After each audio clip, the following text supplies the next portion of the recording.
Guys, this is doctor Aarti here from pain care clinic Zirakpur Chandigarh. आज हमारे साथ एक पेशेंट है जिनको काफ़ी ज़्यादा दिक्कत हो रही थी गर्दन में और उनकी बाजुओं में काफ़ी ज़्यादा दर्द जा रही थी बिकॉज उनका काम थोड़ा ऑन लैपटॉप और मोबाइल वगैरह पे थोड़ा ज़्यादा काम था उसके लिए। सो बात करते हैं पेशेंट से।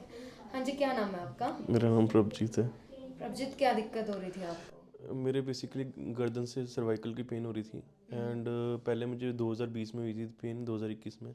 क्या हुआ था उस टाइम? उस टाइम नॉर्मल पेन शुरू हुई थी मेरे एंड मुझे पता ही नहीं चल रहा था कि ये सर्वाइकल है। देन मैंने डायग्नोज करवाया तो डॉक्टर ने कहा कि सर्वाइकल है मुझे। आपने एमआरआई करवाया था? एमआरआई करवाया था मैंने। ओके। तो एमआरआई में भी निकल के आया था कि मेरे पीछे के C1 C2 वो डैमेज है। तो मेरे को डॉक्टर ने आगे और उसके लिए कहा था, सर्जरी के लिए भी कहा था करते क्या उस हैं टाइम। आप वैसे? वैसे मैं मोबाइल पे और मतलब मेरा लैपटॉप पे का ज़्यादा काम, सिटिंग का काम ज़्यादा रहता है, तो उस वजह से मेरे को पेन होनी शुरू हो गई थी। ओके। तो देन बाजुओं में आती थी उस हाँ, टाइम? उस टाइम भी बाजुओं में आती थी पेन। फिर 2020 के 21 के बाद मेरा पेन ख़त्म हो गया अचानक ही। एंड आई थॉट कि मेरे को मैं ठीक हो गया हूँ, अब मुझे होगा नहीं ज़्यादा। तो मेरी वही हैबिट्स बन गई, दोबारा से लैपटॉप पे बैठना, मोबाइल पे बैठना, तो मेरा पेन फिर से शुरू हो गया। कितने कितने घंटे बैठते हैं? मैं 8 घंटे। लगातार बैठे हाँ रहते जी, हैं? हाँ जी, 8 घंटे, क्योंकि 1 घंटे का ब्रेक होता है था। हम्म। तो 8 घंटे अपना सिस्टम पे बैठना है। हम्म। तो उसके बाद क्या हुआ कि पेन शुरू, अभी 2 साल के बाद जाके पेन फिर से शुरू हो गया दिसंबर में, 23 दिसंबर को। एंड अब ये पेन ऐसा था कि 20-30% इंक्रीज़ हो गया था पहले से ज़्यादा। तो अब मैंने डॉक्टर ऑर्थो पे भी गया मैं, यहाँ पे बहुत सारे और भी ऑर्थो के डॉक्टर्स हैं। हम्म। तो उन्होंने कहा कि या तो आप दवाइयाँ लो, दवाइयों से फ़र्क पड़ेगा तो ठीक है। एंड दवाई में बहुत हैवी डोज ले रहा था मैं, हम्म। तो हैवी पेन किलर्स थी, बट उससे फ़र्क पड़ता था, बट वो टेम्परेरी था। बट जब उसके बाद करते करते मुझे लगा कि ठीक हो जाएगा, ये ठीक ही नहीं हो कितना रहा था। टाइम खाई मेडिसिन? ये खाई मैंने, पूरा महीना ही खाई है। तो 23 दिसंबर से लेकर अब तक मतलब आपके आपसे आपसे मिलने से पहले मैं दवाइयाँ ही खा रहा था। ओके। तो उससे पेन ठीक होता था, फिर दोबारा शुरू हो जाता था। देन हाथ में सुनपन बहुत ज़्यादा था, और ये एल्बो में पेन होती थी, मिडिल फिंगर में पेन जाती थी, एंड पीछे से रेडिएट होता था सारा। अब इधर भी पहुंचने लग गया था कि चेस्ट में ही पहुंचने लग गया था। सोने में, लेटने उठने बहुत बैठने में? ज़्यादा दिक्कत थी, रात को नींद नहीं आती थी। अच्छा। बहुत बुरा हाल था, रात को चीखता था मैं, चिल्लाता था, क्योंकि नींद नहीं आ पाती थी। ना सीधे लेटा जाता था, ना उल्टा, ना टेढ़ा, ना साइड पे। बैठा भी नहीं जाता था? बैठ लेता था, बट बैठने में भी दर्द रेडिएट होती थी बहुत ज़्यादा। तो तो फिर आपने मेडिसिन के अलावा भी कोई ट्रीटमेंट ट्राई किया था इसके लिए? यस, मैंने एक जगह से मैंने फिजियोथेरेपी ली थी, बट उनसे मुझे आराम नहीं मिला था। उन्होंने बेसिकली एक मुझे ट्रैक्शन दिया, गर्दन खींचने वाला, एक मेरे को इलेक्ट्रिक शॉक दिया था, और एक उन्होंने हीट पैड लगाए थे। कितने दिन लिया था आपने? 2 हफ्ते लिया था, बट मुझे उनसे आराम नहीं आया बिल्कुल भी। उसके बाद जाके फिर पेन होता रहा, फिर मैंने दवाइयाँ शुरू करी, और फिर मैंने सिविल दिखाया डॉक्टर को, उन्होंने भी दवाइयाँ शुरू करी। उन्होंने कहा कि ये तो सर्जरी करनी पड़ेगी, अगर ये पेन नहीं ख़त्म हुआ आपका तो एमआरआई कराएंगे आपको दोबारा से फ्रेश, एंड सर्जरी की तरफ हमें जाना पड़ेगा। तो मैंने कहा कि सर्जरी तो मैंने भी करानी है, क्योंकि मैं अभी यंग हूँ।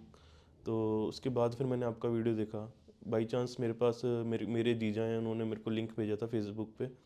तो वहाँ से व्हाट्सएप पे लिंक आया था, वो पेज खुला आपका यूट्यूब पे। तो मैंने आपकी वीडियोस देखे, और भी ज़्यादा वीडियोस देखे मैंने। तो मुझे लगा कि नहीं, एक बार आपसे बात करनी चाहिए, एक बार फ़ोन करना चाहिए आपको, आपसे मिलना चाहिए। तो मैंने फ़ोन किया, रात का टाइम था, शाम का हो रहा था, तो मैंने कहा अभी आ सकता हूँ। तो उन्होंने बोला कि अभी आप आ नहीं सकते, अब कल को आ जाइएगा। तो मैं अगले ही दिन, उस दिन रात को मेरे बहुत पेन हुआ, जिस दिन मैं अगले दिन आना था मैंने आपके पास, उस दिन रात को इतना ज़्यादा पेन था कि मतलब मैंने इकट्ठी 4 पेन किलर्स खाई हैं। तो उसके बाद जब मैंने अभी 3-4 5 दिन हुए हैं, 4 दिन 3-4 दिनों में ही मेरे को फ़र्क आना शुरू हो गया आपके पास। और अब मुझे बहुत ज़्यादा फ़र्क है, मुझे पेन किलर खाने की भी ज़रूरत नहीं पड़ रही है। सो पा रहे हैं अब आप? बहुत ईजिली, बहुत आराम से सोया हूँ मैं। कब से सो रहे हैं मतलब? मतलब परसों मैंने ली थी दवाई, एक, वो भी एक, उसके बाद मैंने और कोई दवाई नहीं ली। कल मेरे को कोई दवाई लेने की ज़रूरत ही नहीं पड़ी। रात को मैं इतने आराम से सोया हूँ कि मतलब मुझे पता ही नहीं था कि मैं कहाँ लेटा हूँ। इतनी अच्छी सी नींद आई है मुझे इतने इतने टाइम बाद, 1 महीने बाद जाके। तो आपने फ़र्क देखा? ट्रीटमेंट्स में भी फ़र्क होता है? मतलब आप जैसे पहले दिन जब आप आए थे काफ़ी डाउट में थे, हाँ जी। कि होगा नहीं होगा, कैसे होगा, क्यों होगा, मतलब क्वेश्चंस काफ़ी ज़्यादा थे हाँ जी। जो यूजुअली पेशेंट जब इतने टाइम से परेशान हो जाता है हम्म। तो आते भी है माइंड में। बट एक चीज़ होती है, थोड़ा सा फेथ भी करना पड़ता है डॉक्टर पे, थोड़ा ट्रस्ट भी यस दिखाना यस। पड़ता है और इवन ट्रीटमेंट लेना मैं भी पड़ता है। इवन मेरे मैंने अपने वाइफ को बताया कि ऐसे ट्रीटमेंट चल रहा है मेरा, तो बस उन्होंने कहा कि आप कुछ मत देखो, क्योंकि मैंने भी उनकी वीडियोस देखी हैं, आप बस अपने डॉक्टर पे ट्रस्ट रखो एंड अब उनसे अब भी करवाते रहो। तो जैसे जैसे मैं करवाते रहा, मेरे को दूसरे दिन में फ़र्क आना शुरू हो गया।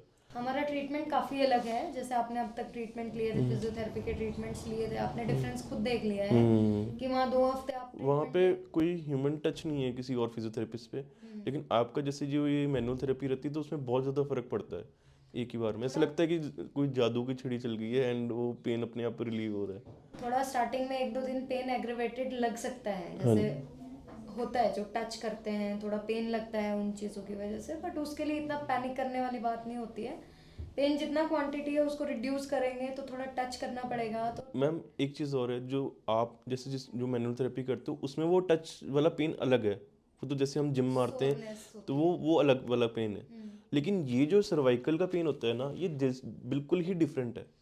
ये मतलब आप लगा लो कि ये अंदर मसल्स का पेन है, ये नस दबती है। जो सुनपन होता है अंदर मसल्स का पेन है, वो अलग पेन है, वो डिफरेंट ही होता है। आप एक बार अपना एमआरआई मुझे भेजना, ठीक है? आपका जो एमआरआई था उसमें लास्ट के 4 लेवल्स पे आपकी डिस्क बाहर निकली हुई थी, ठीक है? और उसकी वजह से नर्व कंप्रेशन हो रहा था काफ़ी ज़्यादा, नस दब जाती है, यहाँ पे भी डिस्क होती है, जैसे कमर में होती है वैसे ही यहाँ भी होती है। तो वहाँ से जब वो डिस्क बाहर निकलती है उसकी वजह से नस दबती है और वो दर्द कहीं भी ट्रैवल कर सकता है।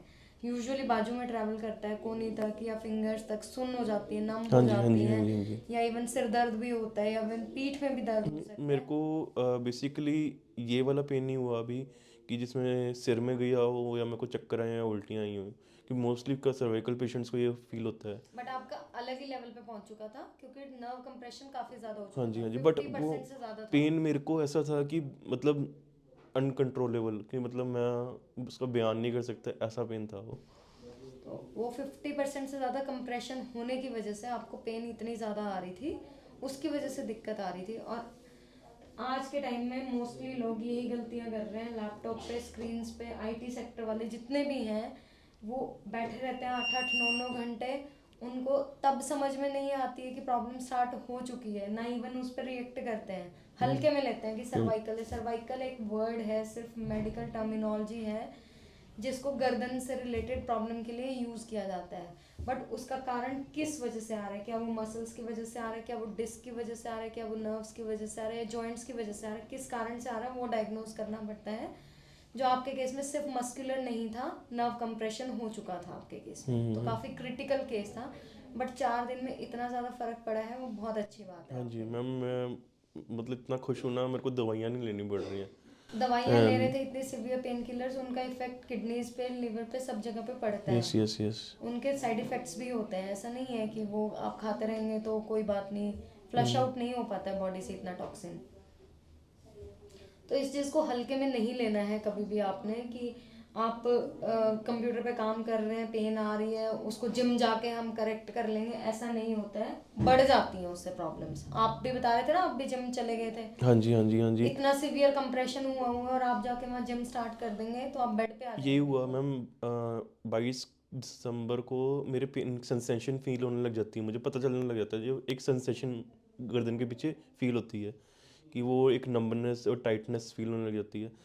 तो मैंने क्या किया, 22 दिसंबर को ही जाके मैंने रनिंग भी कर ली, मैंने शोल्डर्स, मैंने जिम कर ली, मैंने प्रॉपर वेट्स उठाए अपनी बॉडी पर, प्रॉपर चेस्ट मारी मैंने, प्रॉपर वेट्स उठाए, तो उससे और ज़्यादा बढ़ गई। और धीरे धीरे करते करते इतनी ज़्यादा बढ़ गई वो पेन, मतलब बहुत ज़्यादा बढ़ने लगी। लोग सोचते हैं पेन आई है जिम चले जाएंगे, शायद वो ट्रीटमेंट है। Gym is not the treatment, gym is meant for healthy people जो सिर्फ अपनी बॉडी को फिट रखना चाह रहे हैं, वो कोई ट्रीटमेंट नहीं है। तो ऐसी गलती कभी भी नहीं करनी चाहिए, आप उस सिचुएशन को और ज़्यादा ख़राब कर देते हैं। चलो, anyhow now you are feeling better, but yes. अभी आना है आपको एक आध दिन, आप एकदम से ऐसे ब्रेक नहीं देंगे इस चीज़ के लिए। Thank you so much.